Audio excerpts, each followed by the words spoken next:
I'm Amy Cherry. This local news is a service of Flagler County's Toyota dealer, Beaver Toyota, here to wow ya. 6 men and 6 women will decide the fate of a man accused of gunning down a woman in cold blood inside a Flagler Beach gas station. Opening statements are expected to get underway in Joseph Bova II's murder trial. Prosecutors say Bova shot and killed Zuhaili Rosado inside a mobile gas station where she worked in 2013. Rosado was a mother of 6. Police have not identified a motive for her killing. Defense attorneys plan to argue Bova, who's schizophrenic, was legally insane at the time he pulled the trigger.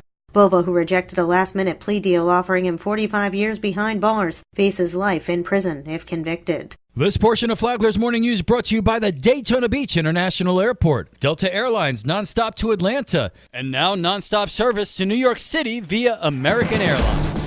A Flagler County jail deputy resigns amid excessive force accusations. Deputy Jared Tazewell is accused of striking an inmate in the face with a closed fist, causing him to fall backwards. The incident occurred after the inmate allegedly threw his walker at Tazewell. Tazewell tendered his resignation after an investigation found he violated departmental policy. Sheriff Rick Staley, who says he won't tolerate excessive force, says Tazewell would have been fired had he not resigned. While he won't face charges, he could have his correctional certification revoked.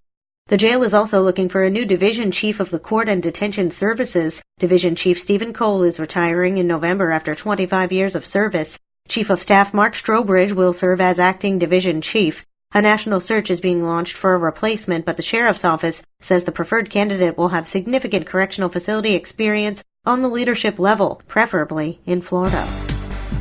A project to widen a major thoroughfare is moving forward in Palm Coast. John Arking has the details. The Palm Coast City Council met in workshop session this week to discuss a $6.9 million state transportation department grant for the first phase of the widening of Old Kings Road, a nearly 3.5-mile section from the southern intersection of Kingswood Drive to east of Kingsway Road will get 11-foot double lanes in each direction with 8-foot sidewalks on each side of the road. Palm Coast City Councilman Nick Klufis. Basically, we're at the final step of this process, and now phase 1 of the Old Kings Road North expansion project is set to be underway, and construction is going to take about 7 months after funding has been secured by FDOT. We're receiving millions of dollars in grants, and it should be a project that is successful. It's going to add continuous street lighting, and it's also going to add 2 sidewalks in phase 1, and then the later phases of the project will be concluded in the upcoming years. Phase 1 will cost $8.2 million, with the city picking up the balance by using impact fees and from its utility capital fund. Construction is scheduled to begin next May and be completed by January of 2021. From the WNZF Newsroom, I'm John Arkin. A Flagler County middle school gets statewide recognition. Tony Magoo has the story. We want to congratulate Indian Trails Middle School. For the 3rd consecutive year, they've been named a Florida School of Excellence.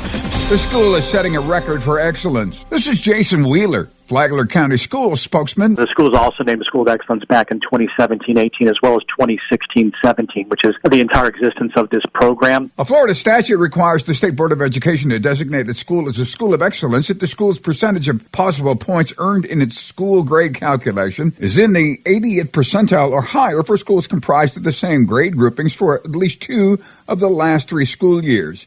And ITMS over the last 3 years has been A-rated. A lot of great work by the teachers there, by the administrators, by the kids themselves, students, and as well as the parents for supporting the entire organization there at Indian Trails. For Flagler's Morning News, I'm Tony Magoo.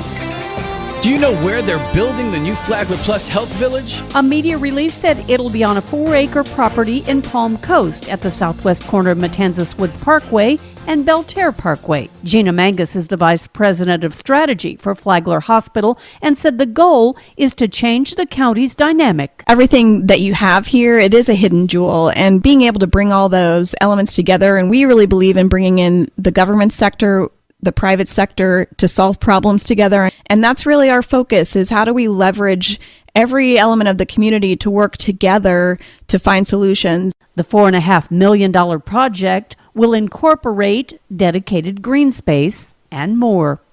If you want to listen to the entire interview, go to the Free for All Friday podcast on the Flagler radio app. You can download the app today.